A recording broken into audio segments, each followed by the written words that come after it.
Hey, everybody. Welcome to the second hour of the Santita Jackson Show here on AM 950 Radio, the voice of progressive Minnesota. This is Santita Jackson, and it's a joy to be with you here on the Santita Jackson Show YouTube channel. So please, everybody, like and share, like and share, like and subscribe on this channel. And then, if you're going to watch us on Facebook, go to the Santita Jackson and Friends page on Facebook, the Santita Jackson and Friends page. And please like and share, like and share. And I'm on X, trying to get used to that, everybody, at Santita J, at Santita J. Everybody, please like, and subscribe. Like and become my friend over there. Don't leave me alone. Don't give me abandonment issues. Hello, Bernadette. Ashley King. That's right. India B. Walton is a freedom fighting nurse. That's Ashley from Memphis calling you out. She defeated Buffalo, New York Mayor Byron Brown in the 2021 Democratic primary. Some people know who you are before losing to the write-in candidate who was really put up by the Democratic Party. Yeah, we're just going to call them out on that because they saw someone who went from really being known in the community to being known in the whole city. I don't know why they do this Ariel Gold Fellowship of Reconciliation. You have these people come from, like Charles Booker, they come from 0 to 100. If you build them, but this is corporatist politics, so they don't want them, but that's all right. We want you, and we're going to send you. How about that? Dr. LaShawn Latrice. Watch what she has to say, everybody. She's a community psychologist. She's analyzing everything that we say. Daryl Jones, chairman of the Transformative Justice Coalition. And, of course, we've got attorney Robert Patillo. You know what? From the Rainbow Push Coalition, brilliant civil rights lawyer, talk to us. And everybody, people keep going in and out. Don't worry about it. We're going to get everybody in. And say hello to my cousin, Olga Mills. How you doing, sweetie? Andre Parker, Ashley King, and Robert Williams. Sending you all so much love. Everybody, please like the show, like the show, like the show. Let me start with you, attorney Robert Patillo. What is your takeaway from last week? We're seeing these numbers. The Drudge Report, as of this morning, says that Kamala Harris, the vice president, is up by 7 points. It's really amazing. It's quite a stunning turnaround because she has gone from being a vice president who almost became a pariah in her administration to becoming the savior of the party. And then you see Gavin Newsom, who in an interview, I guess in a candid moment, he said this was, basically free and open process. He said, that's what I've been told to say. And everybody cracked up on the podcast. Well, come on, get out of here. You all know that this was a C-election process. I ain't mad at nobody, but it was just, I think that, as we go forward, Daryl Jones, we're going to have to look at how this happened because you don't want this to become a regular practice. 14 million people voted for one guy. And people can be feeling some kind of way. And we gotta, I'm all in for Kamala. That having been said, I want the process to be right. Because if the process is not right, she's unprotected and nobody else is safe. Nobody else is safe.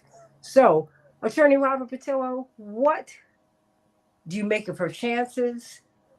What do you make of these poll numbers? And that even with these poll numbers, it seems like Donald Trump, they're still kind of neck and neck. And now you got Robert Kennedy who's thrown his support to Donald Trump. Help us see. What do you see? Well, this is one of the most amazing political moments that we're living in as a country right now. If you notice, years ago, one of the biggest genres of television and movies was political thrillers. Yeah. Those are gone now. There is nothing that Shonda Rhimes can write that would get us past.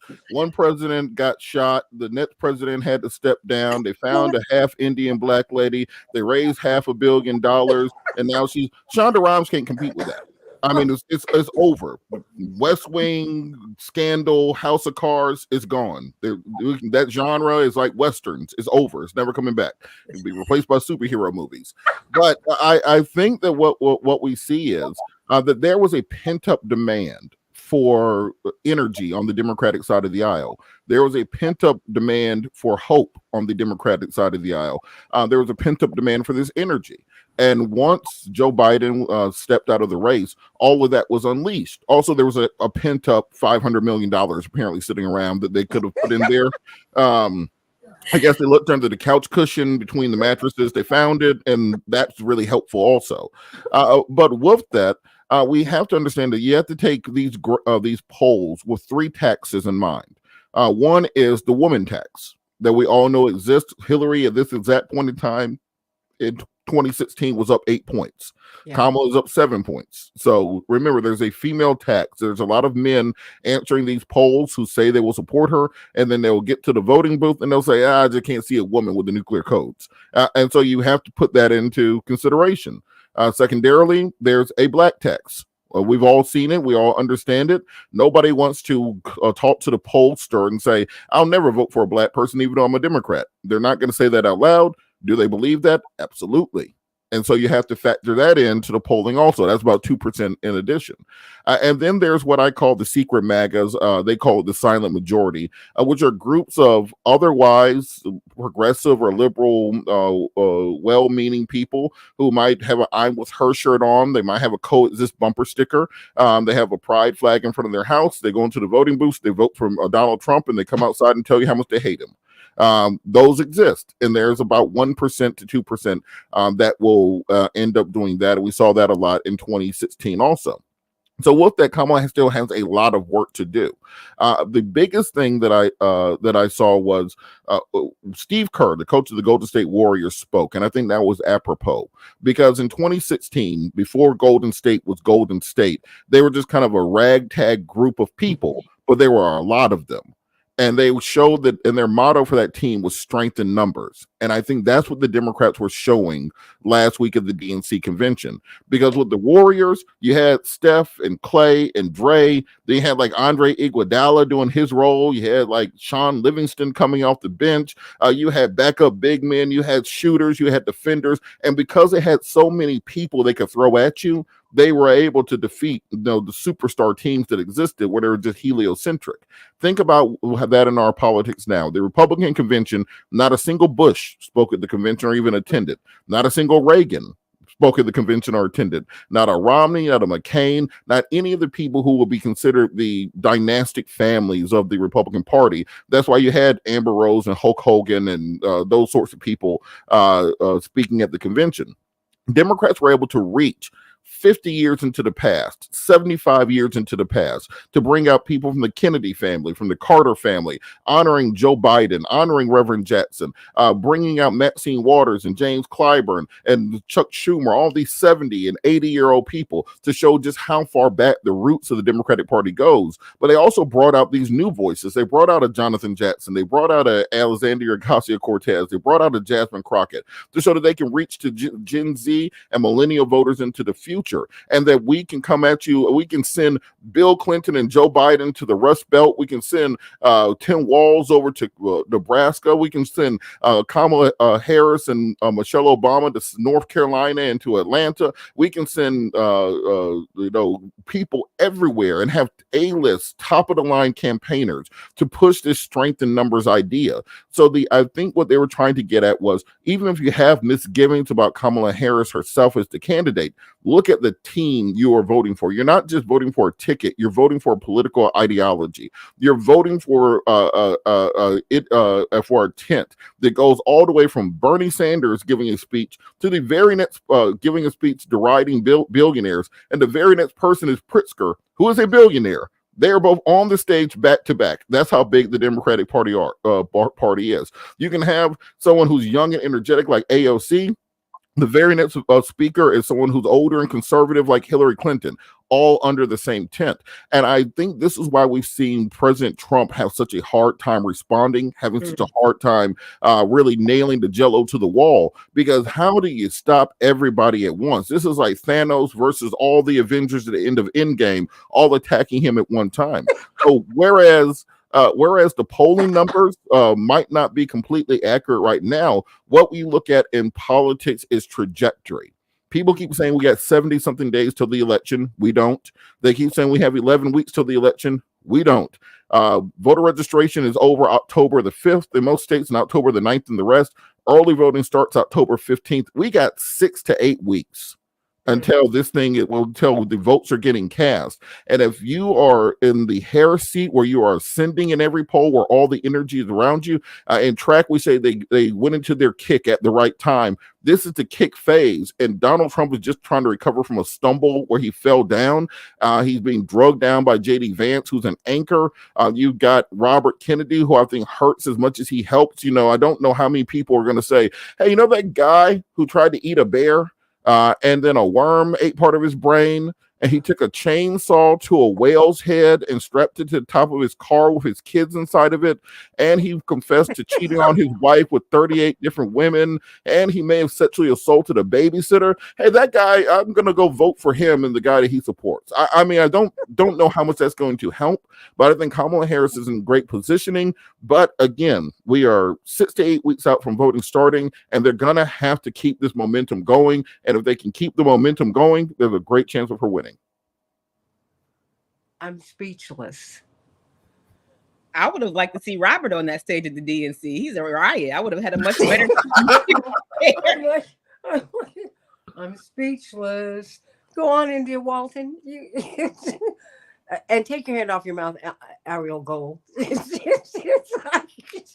I mean, you make a lot of good points, and I think that for the purposes of what the DNC was, it was perfectly orchestrated. I mean, they brought on probably the top PR firms to figure that all out, and all of the speakers were really great. But for people like me who are sort of hanging out in the margins, it's like, what about the rest of us, right? Like, I know that we love to hear all the feel-good stories about how well the Democrats have done, and how they got us through the pandemic, which it still isn't over. We're like, lots of people got COVID coming out of the convention.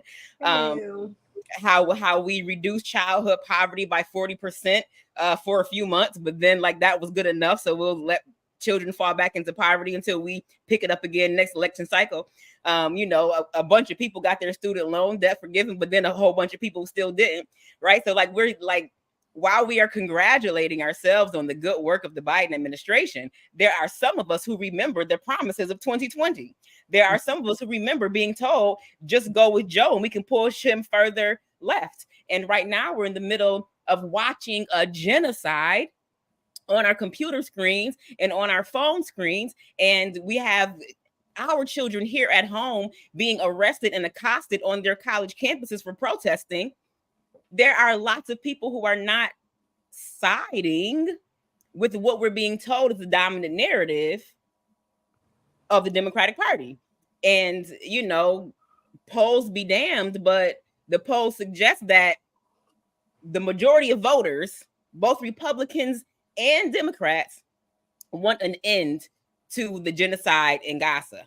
The majority of Democratic voters want an arms embargo. The majority of the American people want an end to the unconditional aid to Israel. We want that $20 billion that they sent over there invested right here in our communities in the form of healthcare, affordable housing, quality education, reducing inflation, being able to put groceries on our table.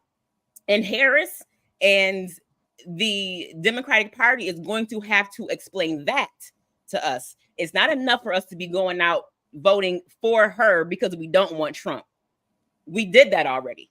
She has to give us a reason to want to vote for him and not simply voting against Trump.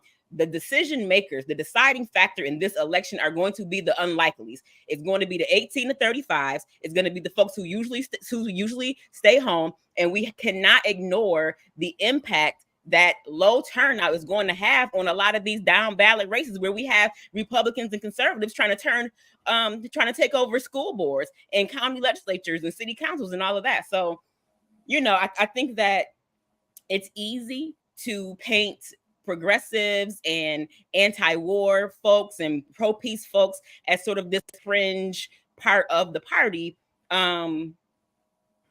It's easy to want us to go away.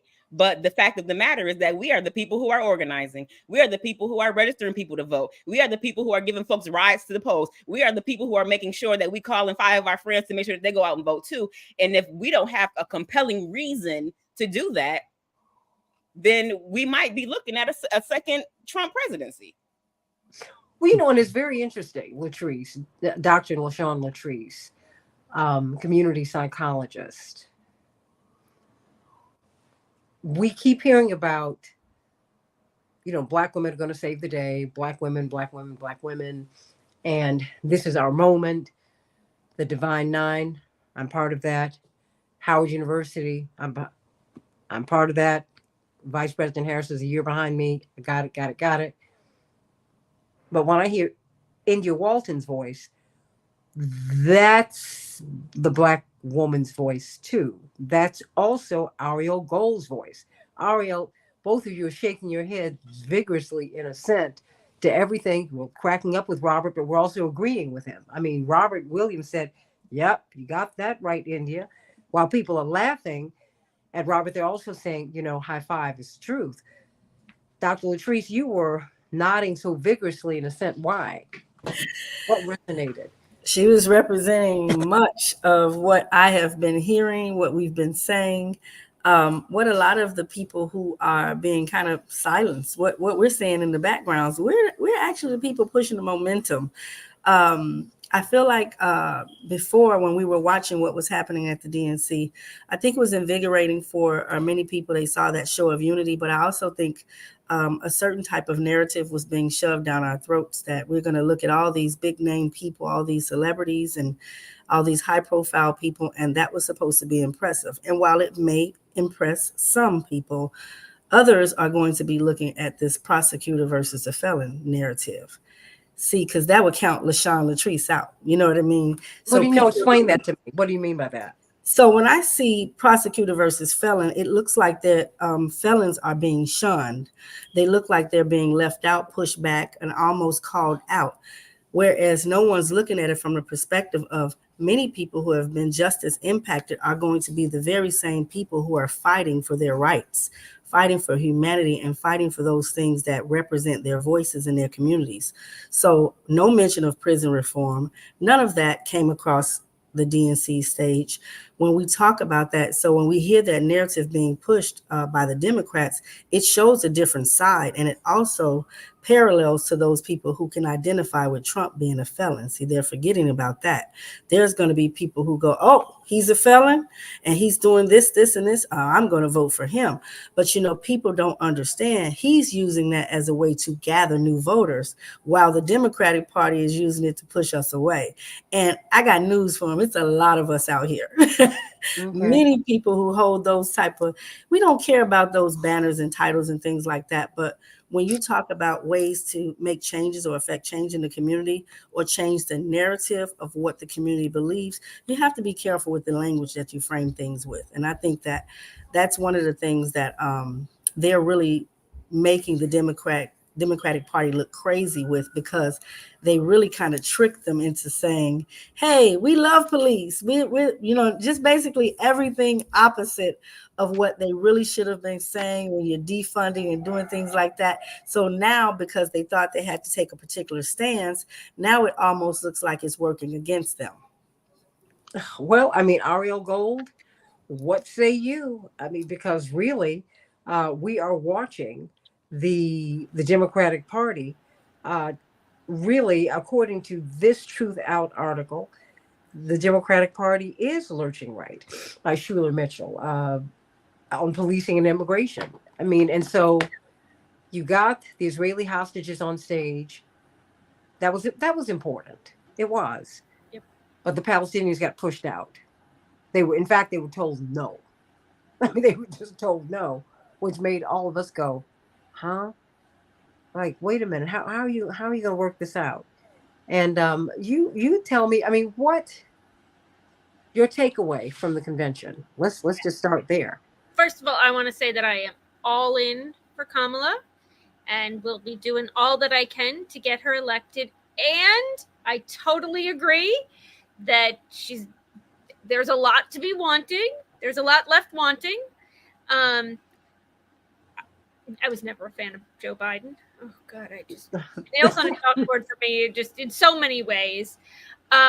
And I think we would have been. I didn't expect great things for the 2020 promises. I didn't expect those things to be fulfilled because I had such low expectations for the man, and I think we would have been in such a worse position had it been Trump. And as Dr. Zogby says frequently, and just said, I think yesterday, you don't get the election you want, you get the election you have. Yeah. So I'm going on that, and within that, I am all in, and I think there's a lot to be really positive about. I think there's a lot that that she's doing really well, and I've been watching today, and between RFK and Tulsi Gabbard today endorsed Trump, Mhm. and the issue. Well, I'm not going to go into RFK and his bear eating God knows what worm brain, but some of the folks that are voting for him are the same folks that Tulsi Gabbard told, and they want to end the forever wars. Now let's be clear, Trump is not ending any forever wars or reducing our defense budget or military budget in a zillion years. And it really bothered me when Harris said from the stage, when she bragged about us, she's going to make sure that we have the most lethal army in the world.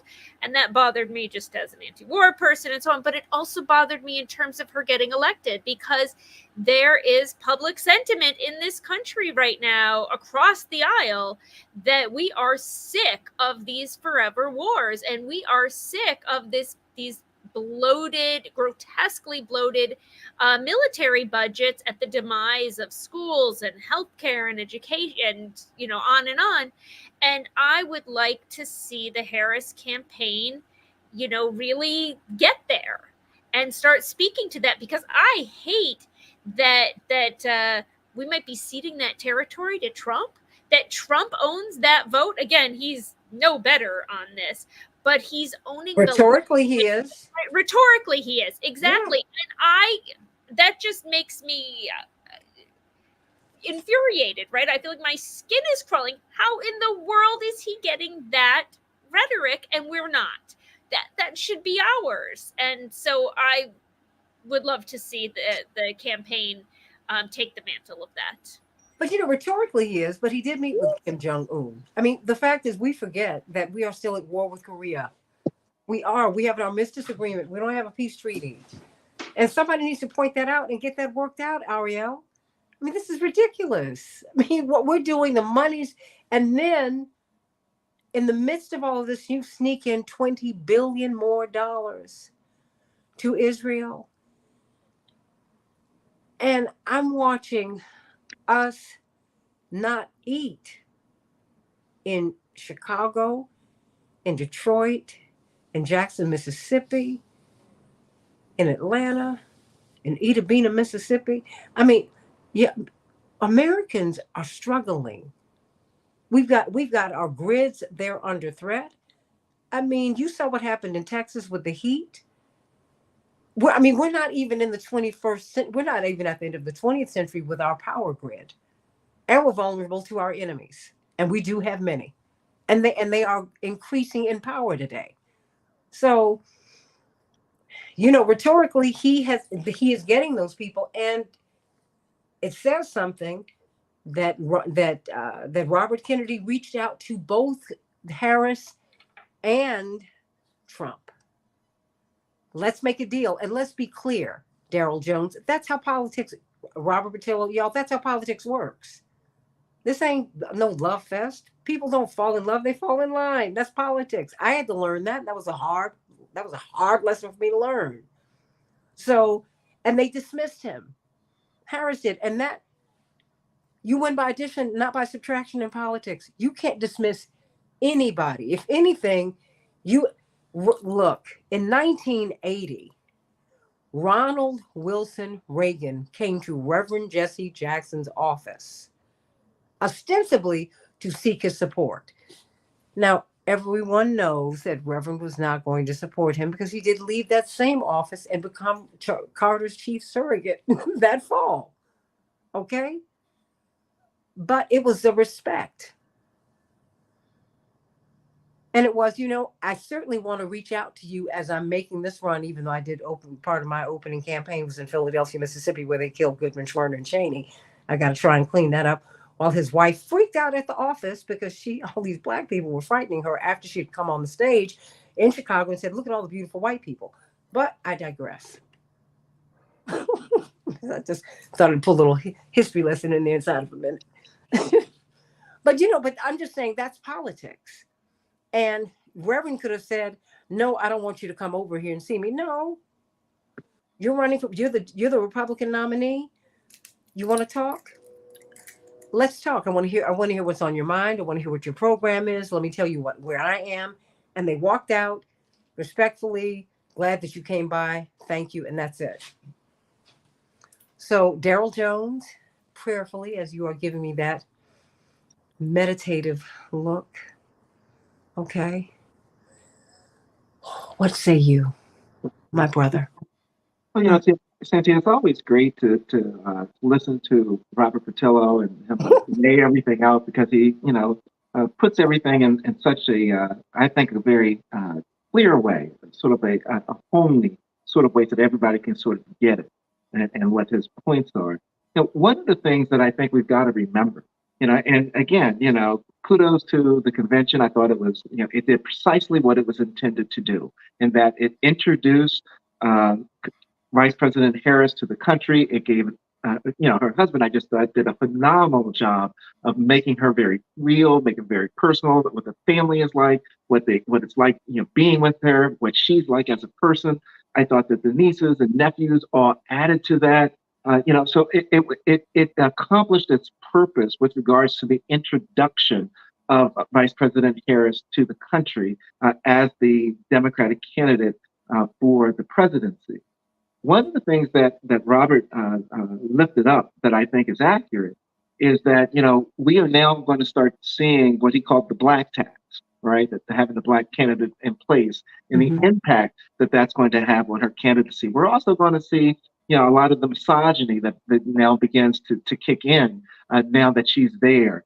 We're also going to see the evangelicals now either coming back together with their white Christian narrative, white Christian nationalist narrative around former President Trump. We're going to see all of that happening. And what's going to be interesting, I think, is on the other side of that aisle, you're going to see, we've seen over 100,000 new voters that immediately registered to come to the rolls to be able to vote and be active.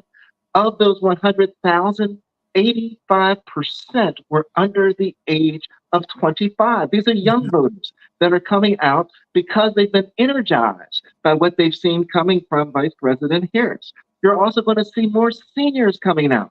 And they're going to be energized with what's being thrown out there, and that's before you get all to the athletes and all the actors and actresses and all that's out there. So all of that is what we're about to experience over these next couple of weeks. Now, interestingly, it's always great to talk about the convention. It's always great to talk about the bump from the convention that Vice President Harris has received, or presidential candidate Harris has received. I break it down a little differently, however. I don't care about the bump. I don't care about what they're saying in Maryland, what they're saying in Illinois.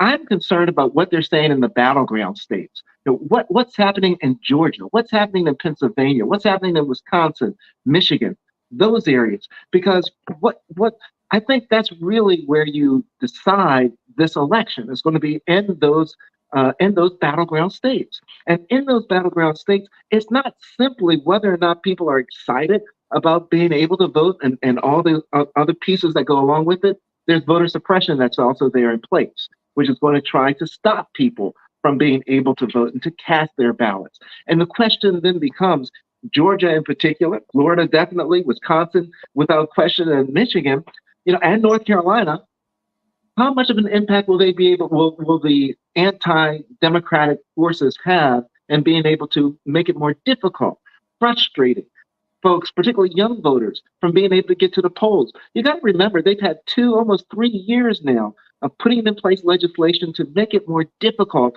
for young voters to be able to vote. That's what I think we have to be watching, and that's where we have to be focused. And all the hoopla and all the excitement is wonderful, But when we get down to the grassroots of this thing, we're going to be looking at the voter intimidation. We're going to be looking at the voter suppression. We're going to look at as voter intimidation scares seniors from going to the polls. All of those things is what I think our focus has really got to be. Yeah, the Democratic Party proved they have a deep bench when it comes to the surrogates and everything else.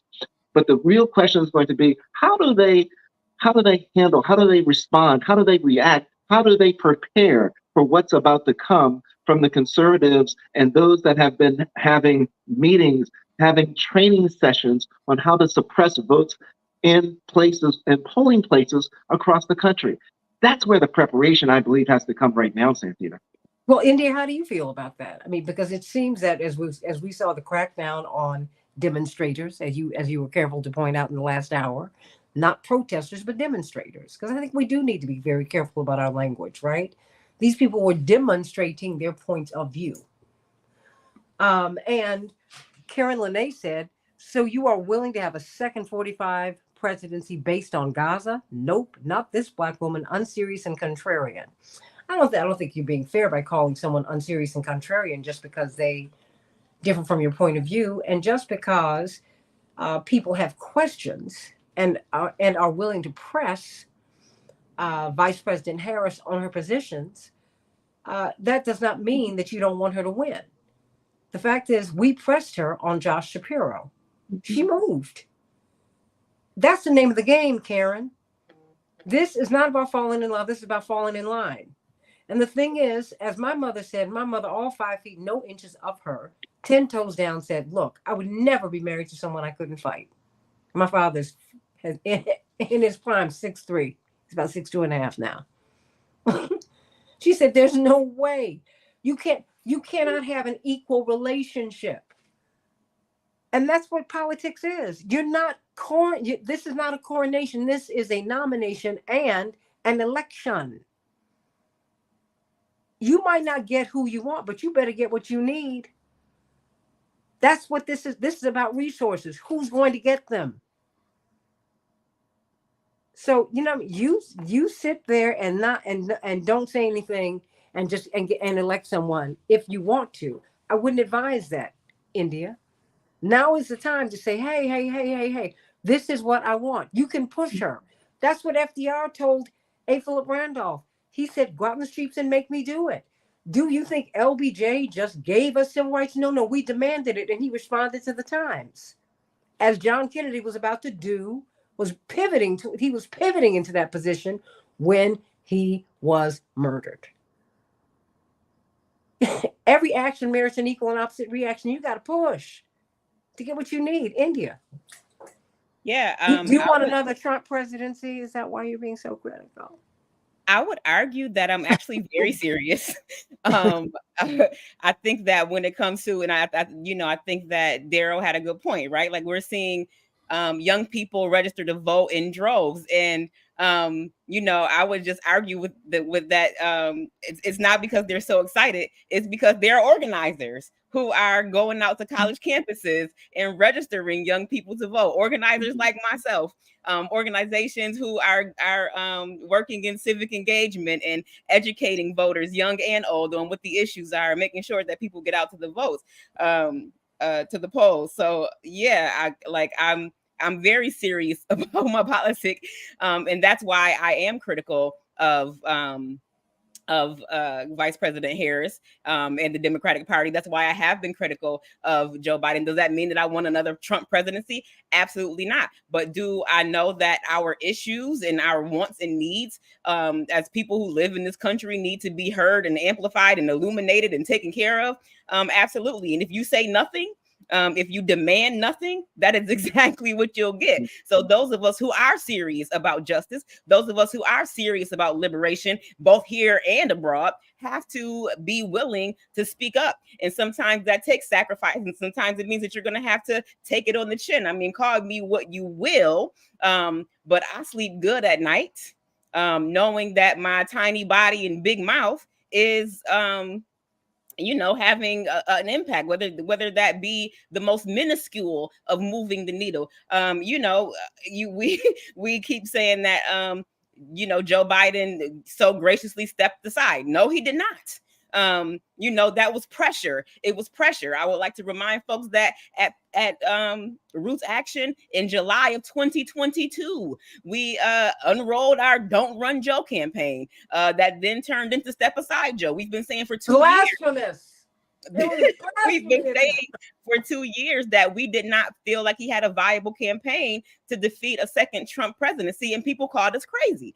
And I think that the pressure from the left, now, I'm not saying that we did it alone, but pressure from the left somehow got to those big donors. And when they said that we're going to clutch our purses until y'all figure out a better plan, that's how we got a Harris nomination. That's how we got a Walz as second in command instead of a Josh Shapiro, by sounding the alarm and by not sitting by passively waiting for something to happen, but pushing to make sure that we could get something, even when it seems like nothing was on the table for us.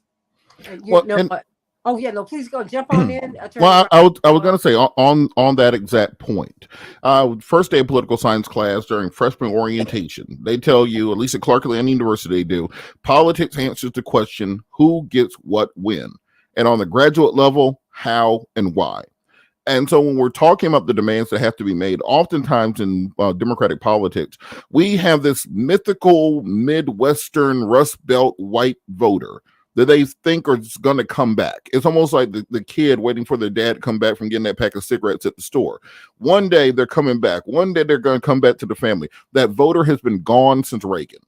And we cater all of our policy to this mythical middle-class, suburban, rural, white voter that's going to come back, as opposed to simply looking at the reality of politics today and say, well, let's just turn out our voters, and mathematically, that number is higher than this mythical white Ohio voter that's going to come back one day.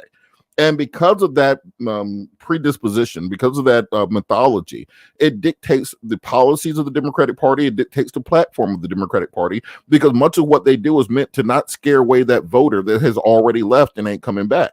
So you can't have conversations about reparations. That might scare the white people off in the Midwest. You can't have conversations about Palestine. That might scare them off. They won't come back again. You can't have There are no less than 6 active wars on the African continent right now. The U.S. is funding all of them.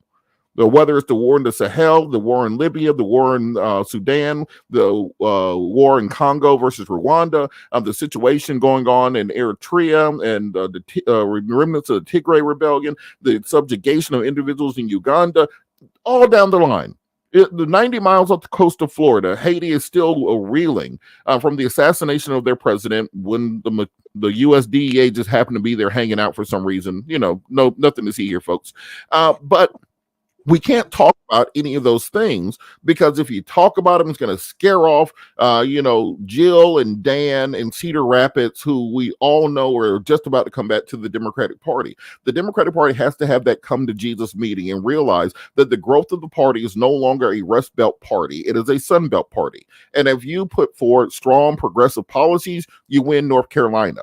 You motivate the turnout in Georgia. You motivate the turnout in Arizona and Nevada. You can bring back Texas, which is now within 2 points. Colin Allred might indeed beat Ted Cruz there. If you look at a state like Florida, if you get high turnout numbers, you can win a state like Florida, and you don't have to worry about these mythical voters that left the party 30 years ago coming back, because these people are not voting on their economic self-interest. They're voting on culture war issues. They're voting on 2044, when America will no longer be a majority white nation, will be a majority minority nation, and they want to hold on to that Americana that they believed in their youth, that has not existed for generations. So for the people saying, well, you have to get in line, getting in line simply means you're going to be spinning your wheels. The Democratic Party moves when we pull them. And guess what? The Republican Party does too. For the first time in 50 years, the Republican Party did not have a pro-life agenda prong to their platform. They did not have a traditional family prong to their platform.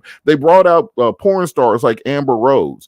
They're speaking to young voters and rappers, etc. Why? Because they see the nation moving. And as Lindsey Graham said in 2016, they're not making old white guys fast enough to keep the Republican Party solvent. So when we move, when we pull the party, we pull both parties on with us. I think we have to make these arguments. A poll came out this weekend from Pew Research that everybody should look up that shows Kamala Harris, even now, is only getting 78% of the black vote. Barack Obama got 95% when Which he is ran. what we saw through Reverend Exactly. Jackson. Because You of have to resonate that Mhm. profoundly with Black people in order to win. I don't care how much crossover appeal you have. If you don't resonate deeply with Black people as a Black candidate, as a Black anything, you're not going to win. You But got to look, be a superstar with Black folks first. and even digging deeper into the numbers, even among black women, she's at 79% among black women.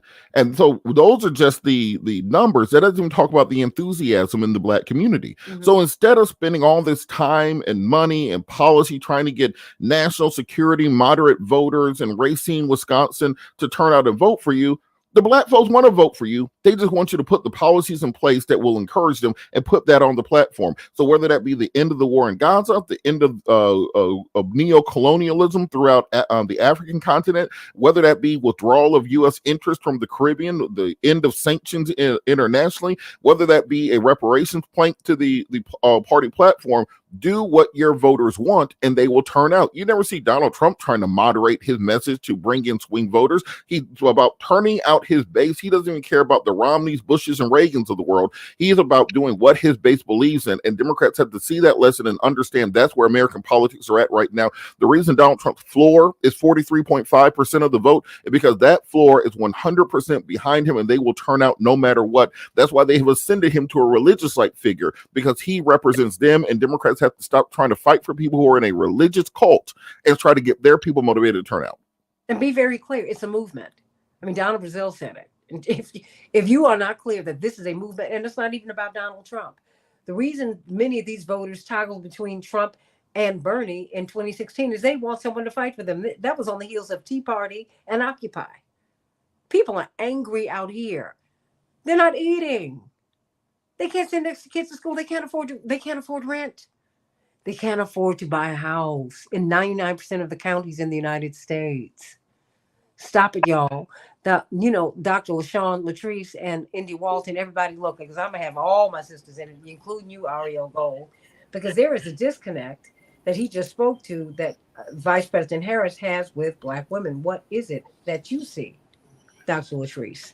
It appears that that some of us, most of us, are being left out of the conversation, especially if we don't resonate with the Divine Nine or certain groups of people, because I noticed there's an emphasis on these particular groups as if they are the groups that will actually foster her straight into the office. But we're actually forgetting, like India said, we're forgetting about all those people that are sitting back going, my voice didn't matter last time, so I don't know if I'm going to go out for this time. And then what we're saying is not that we want to see Trump get in. We're just saying that we want to see things happen before the election takes place. Because what happens time and time again, people push us to vote for individuals who say they're going to do things. And then as soon as they get in, it's like there's an immediate turn and disconnect from everything that was said during the election. And I know that's kind of the political way, but people have to know that people are sick and tired of seeing the same things happen over and over again. And that's really what's galvanizing more people to come out and talk about what is happening when our voices are not being heard. Well, Ariel Gold, you come out of Code Pink. I mean, talk about people who are willing to really make themselves known. How about that? and I just want to say yes and to everything that's being said here today, and let's look for where those. I agree, we lost those Midwestern voters a long time ago, but you know what? We're not putting forth the policy even that would get them back. Like they want these forever wars to end. They want Bernie Sanders' agenda. So let's try to appeal to. Let's do a yes and let's appeal to as broad of a base as possible. I think we can appeal to those Midwestern voters while also putting forth policy that's going to, turning out the Black vote and the base, our own base. Let's do both. And, when Harris, I'll just go back to when she talked about us being the most lethal army in the world. Who did that appeal to? Nobody. So let's build that tent that we really think about, because yes, let's think about those swing states. Let's keep Michigan in mind. we need the Arab American vote in Michigan. Let's think about what we need and where that corresponds with our progressive values, and let's win this. You better listen to these young kids out here, because these kids out here, they are not playing. And guess what? They're intersectional.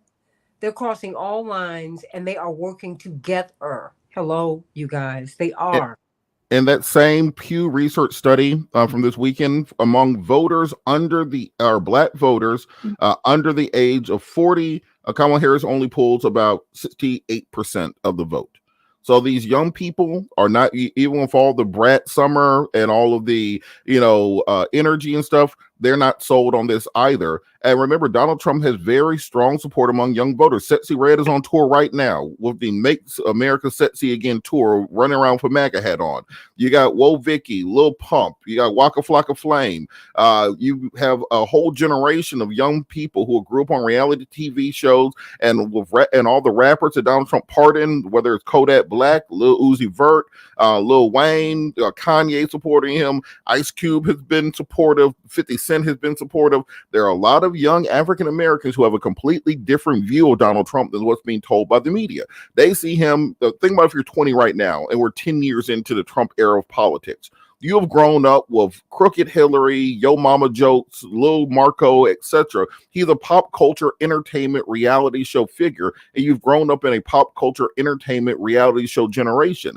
You add into that COVID, where he's the president that sent you a free check in the mail. He's the president that got everybody PPP loans, folks to ride around in Lambos, Gucci'd out everywhere. He was the one who was sending out idle loans where everybody was eating when Trump was in office. That's the way that they view it. He was the president. I ain't have to go to school. Ain't nobody have to go to work. We were doing everything on Zoom. We were chilling. He was the socialist president that Republicans have warned us about for the last 100 years. That's exactly what he ran and what he governed as. He is the communist that he told you and warned you about. He's the communist that gave out free checks, told people that they didn't have to work, and has now become a pro-choice president. And Democrats have not figured out how to take that and pivot from that when you're basically running against a mirror image of yourself. He is the definition of what we used to say when people say I'm socially liberal and fiscally conservative, because Donald Trump is running on a campaign platform of, as long as we keep the money flowing, who cares about everything else? Well, I've got about 7 or 8 minutes left here. How do you you save that till the end? Attorney Daryl Jones, I've got about 1.5 minutes for you. I mean, because in the midst of all this, they are purging these voters. I mean, we're going to see a Greg Palast movie September 13th, and we're hemorrhaging voters by the millions. I mean, and the messaging is not what it needs to be. But you take it away. You got 90 seconds. No, you're absolutely on point there, Santita. That one of the concerns that we will have during this election cycle will be the challenges that are being made to some voters, and the voters don't know that the challenge has been made, that they've been challenged, particularly in Georgia. I keep coming back to Georgia because Georgia is like the template. It's like the baby of suppression. Right now you can just call in and have the license information in Georgia to challenge a voter, and the voter doesn't even know about it until they get to the polls. Mm-hmm. So all kinds of issues like that are occurring. Right now, the most important thing that people can do is to go to vote.org to start checking now on their voting status. Because of where we are in the election cycle, right now, no one should be purged from any voting poll. You cannot be purged at this point. It's against the National Voting Rights, the NVRA. So that should not be happening at this point in time. Now, I just want to leave on one other point, because I heard all that Robert was saying and heard a lot, particularly with what India was saying with regards to, do you give up your support in terms to support a candidate? Do you give up your issues? Do you go silent? And the answer is no. You never give up your silence. You never give up your voice to support a candidate. You've got to voice your dissension with the candidate, or your compliance with the candidate where you're in agreement. And so I think that ultimately, who will best consider my opinion is where I want to have my vote go. Who do I think is going to hear me? Who do I think is at least going to weigh my thoughts, my issues, my concerns? That's the candidate that I want to support. And that's what I'm hoping people do. But in order to get there, in order to get to the point of casting that vote, you better go to vote.org and be certain that you still have the ability to cast a vote. And that's where I'll leave that, Santita. Well, no, that's real because we're being purged like crazy. Dr. LaShawn Latrice, Yes. I mean, where do we go from here? We're going to keep, we must keep demanding for our voices to be heard and to be recognized on these issues, because I don't really see people moving towards putting any sort of vote out there or any support behind a candidate if they don't feel like those issues are not ever being addressed. If things are still held at bay, like they said earlier, we have a short window, which is already a disadvantage before the election. No, we don't want another Trump era, but what we do want is we want to make sure that whomever takes that seat in that office acknowledges the fact that there are several issues that need to be addressed and heard for the betterment of the communities around the country. So until that happens, we're just gonna have to keep fighting. I'm standing arm in arm with India and everyone else. Well, I think that we are all together on this. And, Ariel Gold, Fellowship of Reconciliation, we are seeking to reconcile, no pun intended. And we are looking, at the same time, we're looking to have our voices heard. Because we're living in an era in which we're being told to shut up. We just have to get her in office. We did that with Obama. That did not work. And the thing is, there is a way to lovingly critique someone and to challenge someone to make them better. Frederick Douglass didn't want Stephen Douglas. He wanted Abraham Lincoln. But Abraham Lincoln knew with his team of rivals that he would not be the great president that he was unless he had them. People asked Abraham Lincoln, why don't you go after your rivals? He said, oh, no. He was a very evolved man. He said, they're making me better. So I need them. And when I just read that over the weekend, I said, oh, wow, he's helped me on a lot of things. Every hurt and every happiness makes you who you are. So Ariel Gold, where do we go from here? Well, I think we're on the right track. And as you were saying that, I was thinking about Uncommitted, which I just think has been one of the most brilliant campaigns. Mm-hmm. And we're not there yet, long ways to go. But I think that campaign has been run with exactly what you said, loving push. The protests were inside the convention rather than outside. It's clear, that the Uncommitted wants to support Harris and does support Harris. And we saw she didn't do everything we wanted. And I think it was a horrible, horrible miss that she didn't put a shame that she didn't put a Palestinian American on the stage. But we did know that she heard us. She gave us the first time ever a panel, DNC sanctioned panel on Palestinian rights. And we knew that we were being listened to. We're not done. But when you know you're being listened to, that gives you the encouragement to keep going, to keep saying, yeah, we're in conversation here. We're not happy, but we're in conversation. And we know you're not happy because we haven't we're not pounding the pavement for you the way you want us to yet. Or we're, your media is covering the fact that you didn't put a Palestinian on the stage rather than just cheering you on. So we're in this push and pull, but it's in relationship, right? It's that type of reconciliation, and that's what we want to do. We want to push with love. We want to be in relationship, and right now Palestine is an issue where we have enough power to be in relationship. So let's do that, and let's do it on other issues as well. Well, India Walton, your thoughts? Yeah. In order to govern, first you must win. And like I said, it's very complex. There's lots of nuances here. I do celebrate the fact that we are seeing, a Black woman be elevated to the position of potentially being the president of the United States. I think it's a great thing. I'm going to continue to advocate for policies that benefit poor and working class people. I'm going to continue to advocate for an end to U.S. imperialism all over the globe. That's just who I am. And I do hope that people go out and exercise their rights to vote. And I hope that they do it from a position of not only love for one another, but also of information. Mhm. And really knowing the issue, right? I saw, I think on TikTok earlier, someone was saying, for the people who are saying they want to vote for Trump, Black folks saying they want to vote for Trump because of a $1,200 stimulus. It's been 1,600 days, so you're selling your vote for 75 cents a day. Yeah. So I think that these are kitchen table conversations and coffee shop conversations and line at the grocery store conversations that we ought to be having with each other, particularly young people who might be a little bit misguided on what the facts actually are, right? We can continue to push Kamala to the left and also reject a downright fascist and racist presidency that we'll get out of Trump. Both things can be true at the same time. Well, Lisa Profundo, I hear you. And let me give a special shout out to Robust Opposition, Free Palestine, who has been real active on our Twitter feed, on our X feed today. Sending you so much love, all of you. And, Robert Patillo, why don't you close this out? Lisa says, stop fooling yourselves. Both parties are recipients of election donations from Israel. And, the thing is, as we're looking at AIPAC getting their money out of politics, what just came across my screen was $1.5 billion from mega donors. You got to get dark money out of politics, period. It needs to be publicly funded.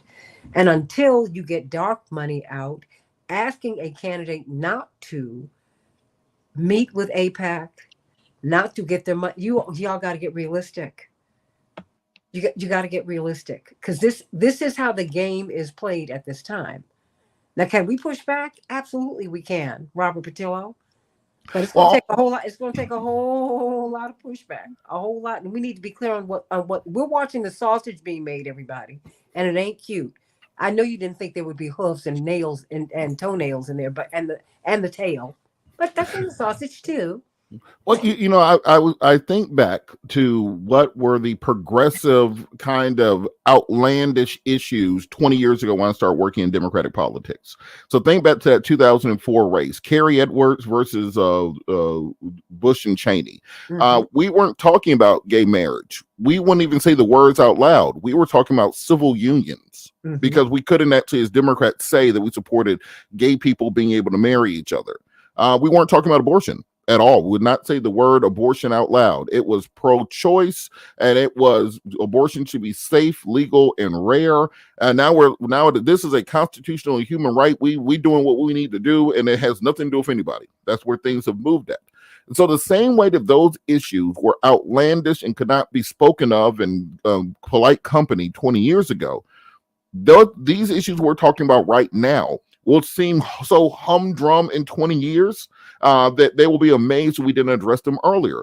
Nobody can in good conscience argue that we should be financing the slaughter of 40,000 Palestinians. Nobody can say that in good conscience.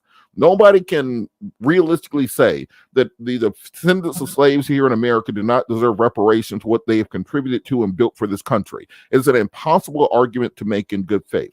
It's impossible to say that we should not be campaigning on some of these, what they now consider to be crazy left-wing issues. But I remind people that if we did not push for some of these issues that are mainstream now, 20 years ago, you would not have a Kamala Harris, you would not have a Pete Buttigieg, you would not have many of these new faces of the Democratic Party.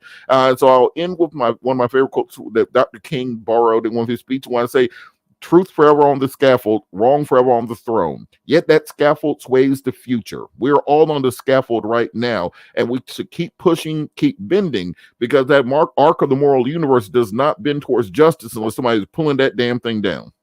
Well, there is that. Hey, Bailey, giving Bailey. That's right. That's Daryl's little pooch.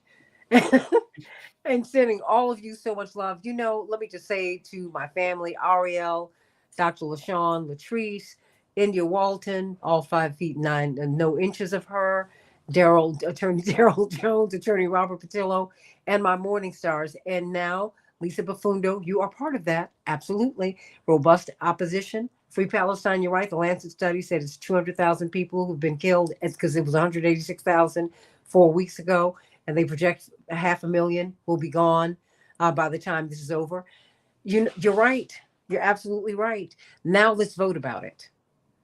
And let's keep pushing and do it respectfully and lovingly. Get on the other side of what you say or think about someone. Yeah, even if it's your opposition.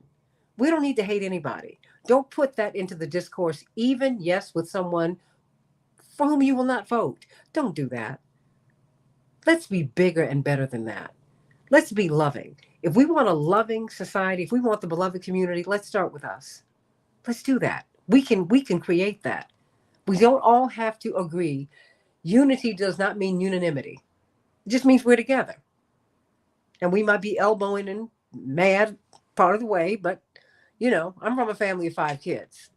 We were not, and we all do not agree on everything. But you know what? If somebody gets ill, we show up. If somebody's in trouble, we show up.